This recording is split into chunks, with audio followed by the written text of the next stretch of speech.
మార్చి 23న Sunrisers Hyderabad versus Rajasthan Royals మధ్య match number 2 ఆదివారం మధ్యాహ్నం 3:30 అయితే ఈ మ్యాచ్ అయితే స్టార్ట్ కాబోతుంది. సో ఈ రెండు జట్లు అయితే ఈ సీజన్లో వాళ్ళ మొదటి మ్యాచ్ అయితే ఆడబోతున్నారు. సో ఇదైతే రెండో మ్యాచ్ అని చెప్పుకోవచ్చు సీజన్ స్టార్టింగ్లో. సో ఈ టీమ్స్ అయితే ఆదివారం మధ్యాహ్నం 3:30 ఉప్పల్ స్టేడియం వేదికగా ఆడబోతున్నారు. సో ఇది ఒక హై వోల్టేజ్ మ్యాచ్ అని చెప్పుకోవచ్చు. మెయిన్లీ ఈ గ్రౌండ్ అయితే ఒక రన్ ఫెస్ట్ అని చెప్పుకోవచ్చు. సో చూడాలి ఎలా ఉంటుందో. సో ఒకసారి హిట్ టు హిట్ రికార్డ్ విషయానికి వస్తే టోటల్గా ఇరు జట్ల మధ్య 20 మ్యాచ్లు జరిగితే ఎస్ఆర్హెచ్ అయితే 11 మ్యాచ్లు గెలిచింది. ఇక ఆర్ఆర్ 9 మ్యాచ్లు గెలవడం జరిగింది. ఇక పిచ్ రిపోర్ట్ విషయానికి వస్తే ఉప్పల్ స్టేడియం ఒక హైవే రోడ్ అని చెప్పుకోవచ్చు. దీంట్లో మనమైతే మోస్ట్ ప్రాబబుల్లీ మనకైతే టాస్ గెలిచిన కెప్టెన్ ఖచ్చితంగా ఫీల్డింగ్ చేసుకోవడానికి ఇష్టపడతారని చెప్పుకోవచ్చు. ఎందుకంటే చేజ్ చేయడం చాలా ఈజీగా ఉంటుంది, అందులోనే డ్యూ వచ్చే అవకాశం ఉంటుంది కాబట్టి ఖచ్చితంగా చేజింగ్ తీసుకునే అవకాశం ఉంటుంది. ఇది ఒక హైవే రోడ్ కావడంతో మనమైతే ఈజీగా 200 స్కోర్ని అయితే ఎక్స్పెక్ట్ చేయొచ్చు. సో రెండు టీంలు అయితే చాలా భారీ స్కోర్ని అయితే ఈరోజు పుటప్ చేస్తున్నాయనే దాంట్లో ఎలాంటి సందేహం లేదు. సో చూడాలి ఎలా ఉంటుందో. ఒకసారి గ్రౌండ్ స్టార్ట్ చూసుకుంటే టోటల్ 78 మ్యాచ్లు జరిగాయని చెప్పుకోవచ్చు. మొత్తం బ్యాటింగ్ ఫస్ట్ వన్ చేస్తే 34 మ్యాచ్లు గెలిచారు. అలాగే సెకండ్ వన్ అయితే 43 మ్యాచ్లు గెలవడం జరిగింది. ఇక నో రిజల్ట్స్ అయితే ఒకటి.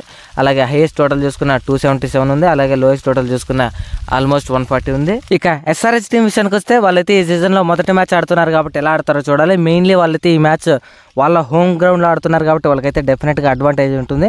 అందులోనూ వాళ్ళ దగ్గర మంచి బౌలింగ్ అటాక్ అలాగే మంచి బ్యాటింగ్ అయితే ఉందని చెప్పుకోవచ్చు. మెయిన్లీ వాళ్ళకైతే ఇషాన్ కిషన్ అలాగే బౌలింగ్లో మొహమ్మద్ షమి రావడం వల్ల వాళ్ళకైతే డెఫినెట్గా స్ట్రెంగ్త్ అయితే పెరిగింది. అలాగే down the order Abhinav Manohar లాంటి ప్లేయర్ ఉన్నాడు కాబట్టి వాళ్ళకైతే హెండ్రిచ్ క్లాసన్కి మంచి సపోర్ట్ అయితే ఉండడం జరుగుతుంది. సో వాళ్ళు లాస్ట్ ఇయర్ క్రియేట్ చేసిన ఎస్ఆర్హెచ్ హైప్ అయితే ఈసారి వాళ్ళు న్యాయం చేస్తారో లేదు చూడాలి.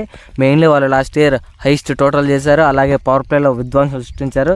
సో ఈ సీజన్లో కూడా వాళ్ళు అలా ఆడతారో లేదు చూడాలి. Mainly Nitish Kumar Reddy last season అయితే ఎక్సలెంట్గా ఆడాడు. సో ఈ సీజన్ కూడా ఎలా ఆడతాడో చూడాలి.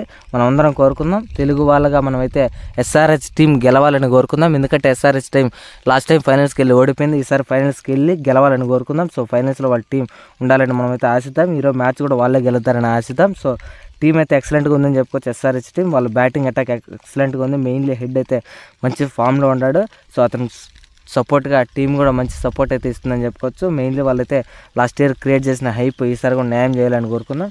సో వాళ్ళు డెఫినెట్గా ఈరోజు మ్యాచ్ అయితే గెలుస్తారని నేనైతే అనుకుంటాను. మీరేమనుకుంటారు కింద కామెంట్ చేయండి. వాళ్ళ దగ్గర బెస్ట్ బ్యాట్ ఈ మ్యాచ్లో నేనైతే పర్సనల్గా అభిషేక్ శర్మ బాగా ఆడతాను అనుకున్నాను. ఎనీవే వాళ్ళ ప్రాబుల్ ప్లేయింగ్ లెవెన్ ఎలా ఉండబోతుంది ఒకసారి చూద్దాం. సో ముందుగా ఓపెనర్స్గా అభిషేక్ శర్మ అలాగే ట్రావిస్ హెడ్ అయితే ఉంటారు. సో వీళ్ళైతే ఎలాంటి విధ్వంసం చేస్తారో మనం అందరం చూసాం IPL 2024లో. ఇక వన్ డౌన్లో అయితే ఇషాన్ కిషన్ వస్తాడు. మరింత సపోర్ట్ అయితే పెరగడం జరిగింది ఇషాన్ కిషన్ రావడంతో. ఇక నెంబర్ 4లో నితీష్ కుమార్ రెడ్డి, నెంబర్ 5లో హెండ్రిచ్ క్లాసన్, నెంబర్ 6లో అంకిత్ వర్మ ఆత్రవెట్ టైడ్ ఉంటారు. నేనైతే మోస్ట్ ప్రాబుల్ ఆత్రవెట్ టైడ్ ఆడతాను అనుకున్నాను. ఇక డౌన్ ది ఆడ నెంబర్ 7లో అభినవ్ మనోహర్ ఉంటాడు.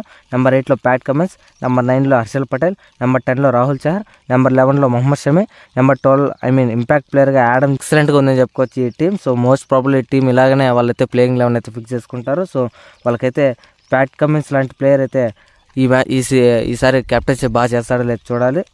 ఇక రాజస్థాన్ టీం విషయానికి వస్తే వాళ్ళైతే ఈ ఫస్ట్ 3 మ్యాచెస్కి వాళ్ళైతే కెప్టెన్ అయితే చేంజ్ చేసుకోవడం జరిగింది.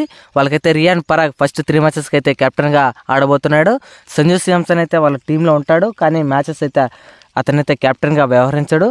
వాళ్ళకైతే యంగ్స్టర్కి గ్రూమ్ చేసుకొని ఛాన్స్ ఇద్దామనేసి వాళ్ళైతే రియాన్ పరాగ్ అయితే క్యాప్టెన్సీ ఇవ్వడం జరిగింది. అతను క్యాప్టెన్సీలో ఎలా ఆడతారో చూడాలి.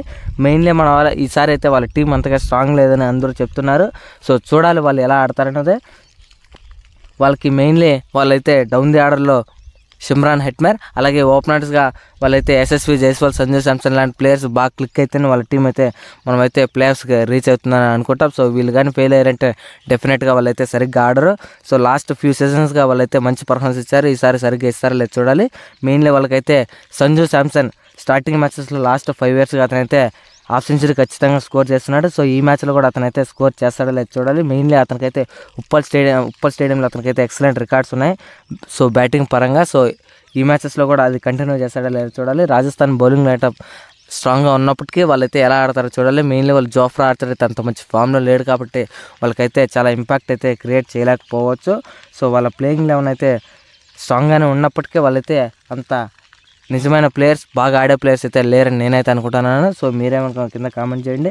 సంజు శాంసన్ ఎస్ఎస్వి జైస్వాల్ మ్యాచ్ అయితే గెలిచే అవకాశం ఉంటుంది. మెయిన్లీ ఈ మ్యాచ్ వాళ్ళ హోమ్ గ్రౌండ్లో కాదు కాబట్టి ఎలా ఆడతారో చూడాలి. ఎలివే వాళ్ళ ప్రాబుల్ ప్లేయింగ్ లెవెన్ ఎలా ఉంటుందో ఒకసారి చూద్దాం. ముందుగా ఓపెనర్స్గా ఎస్ఎస్వి జైస్వాల్ అలాగే సంజు శాంసన్ అయితే ఉంటారు. ఇక నెంబర్ 3లో నితీష్ రాణా, నెంబర్ 4లో రియాన్ పరాగ్, నెంబర్ 5లో ధ్రువ్ జురేల్, నెంబర్ 6లో సిమ్రాన్ హెట్మే, నెంబర్ 7లో వనింద హస్రంగా, నెంబర్ 8లో శుభన్ దుబే, నెంబర్ 9లో జోఫ్రా ఆర్చర్, నెంబర్ 10లో మహేష్ దీక్షణ, నెంబర్ 11 సందీప్ శర్మ. ఇక ఇంపాక్ట్ ప్లేయర్గా తుషార్ దేశపాండే కానీ ఇక సూర్యవంశ కానీ వచ్చే అవకాశం ఉంటుంది. అదే సూర్యవంశ అంటే 13 ఏళ్ళ కుర్రాడు. సో ఎలా ఆడతారో చూడాలి. సో ఈ మ్యాచ్ ఇంకా ఎవరు గెలుస్తారనే విషయానికి వస్తే మీరైతే టీమ్ అనాలిసిస్ చూశారు కాబట్టి మీరే గెస్ చేయొచ్చు ఏ టీం గెలుస్తుందో. మోస్ట్లీ 99% అయితే ఈ మ్యాచ్ హైదరాబాద్ గెలిచే అవకాశం ఉంటుంది, ఎందుకంటే వాళ్ళ గ్రౌండ్లో ఆడుతున్నారు కాబట్టి హోమ్ గ్రౌండ్లో. సో మీరేమో కింద కామెంట్ చేయండి. సో ఇది ఫైనల్ ప్రెడిక్షన్ అయితే కాదు, మనమైతే ఆఫ్టర్ టాస్ అయితే 7-10కి అయితే మనమైతే కమ్యూనిటీ పోల్ అయితే పెడతాం. యూట్యూబ్లో ఏ మ్యాచ్ ఏ టీం గెలిచే అవకాశం ఉంటుందని కమ్యూనిటీ పోల్ అయితే పెడతాం. సో మీరైతే మన ఛానల్ సబ్స్క్రైబ్ చేసుకొని పెట్టుకోండి. నేనైతే అప్డేట్ అయితే ఇస్తుంటాను. మనమైతే మన ఛానల్లో డైలీ ప్రిడిక్షన్ వీడియోస్ అయితే వస్తుంటాం. మీరైతే మన ఛానల్ సబ్స్క్రైబ్ చేసుకొని మన ఛానల్ అయితే నమ్మండి. సో ఎస్ఆర్హెచ్కి అయితే ఈ 3 బ్యాట్స్మెన్ ఉన్నప్పటికీ వాళ్ళకైతే ఎప్పటికీ ప్రాబ్లం రాదని నేనైతే అనుకున్నాను. మీరేమో కింద కామెంట్ చేయండి. మోస్ట్లీ ఈరోజు హైదరాబాద్ గెలుస్తుందని నేనైతే అనుకుంటున్నాను. సో మీరేమో కింద కామెంట్ చేయండి. సో ఈ మ్యాచ్ అయితే చాలా హోరాహోరీగా అయితే జరుగుతుంది కాబట్టి మనమైతే ఏ మ్యాచ్ గెలుస్తుందో మనమైతే ప్రిడిక్ట్ చేయలేము. సో మీరైతే బెట్టింగ్స్కి అయితే దూరంగా ఉండండి. సో బెట్టింగ్స్ వల్ల మనకైతే వచ్చేదైతే ఏం ఉండదు. మీరు కానీ ఈ బెట్టింగ్స్ పైన ఆధారపడ్డారంటే మీ లైఫ్ అయితే కోల్పోవడం జరుగుతుంది. సో మీరైతే బెట్టింగ్స్కి అయితే చాలా దూరంగా ఉండండి. నేనైతే క్లారిటీగా అయితే బెట్టింగ్స్ని అయితే అవాయిడ్ చేస్తున్నాను. సో మీరు కూడా వాటిని అయితే అవాయిడ్ చేయండి. సో మనమైతే ఇప్పుడే చూస్తున్నాం సోషల్ మీడియాలో ఎన్నెన్నో వారు జరుగుతున్నాయో. సో మీరైతే అవన్నీ గుర్తుపెట్టుకొని బెట్టింగ్స్కి అయితే దూరంగా ఉండండి. ఏ యాప్స్కి జోలికి వెళ్ళకండి. సో మీరైతే బెట్టింగ్ వేయకూడదని నేనైతే మనస్ఫూర్తిగా కోరుకుంటున్నాను. జస్ట్ మ్యాచ్ లాగా చూసి ఎంజాయ్ చేయండి. సో క్రికెట్ అభిమానుల కన్నా ఇది ఒక పండగ కాబట్టి పండగ